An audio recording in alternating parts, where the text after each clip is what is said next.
femme. Quand l'homme fut créé, Satan dit au Seigneur, « Regarde, les voilà ton égal en bonheur. Tu l'as fait immortel et bon comme toi-même.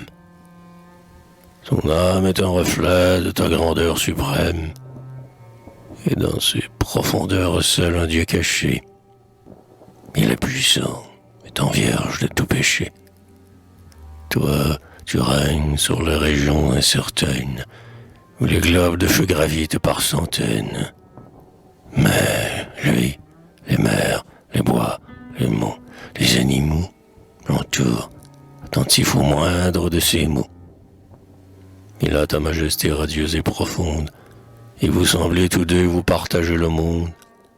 Même le firmament, éblouissant et clair, semble fait pour ses yeux, et tes astres ont l'air de briller seulement pour éclairer sa route. Quelquefois il s'arrête, il se penche, il écoute les fleuves, les bois que ta main nivela.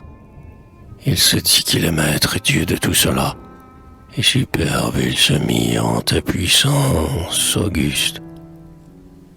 Ah, comme il est toujours bon et clément et juste, qu'il lève seulement la main pour te bénir, tu dois le supporter, Seigneur, sans le punir.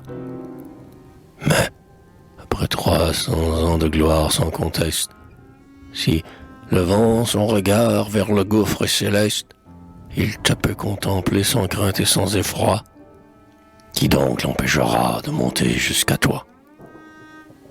Lui qui est grave marcheur à face magnanime, n'ayant jamais porté le lourd fardeau du crime, subira ton regard sans en être ébranlé. Lui qui, faible, n'aura pas même chancelé. Il te faudrait créer un être sombre et calme, dont les cheveux flottants auraient l'air d'une palme, dont les yeux s'ouvriraient pour ne plus se fermer, et qui séduirait l'homme en paraissant l'aimer. Une forme plus belle et plus pure que toutes, qui la nuit veillerait avec lui près des routes, ou qui lui parlerait d'espérance et d'amour, pour mieux le subjuguer quand reviendra le jour. Un être fort, dont l'âme orgueilleuse, âpre au crime, tempérera un peu cette fierté sublime, et lui rappellerait son ancienne hideur, à force de mépris, de haine et d'impudeur.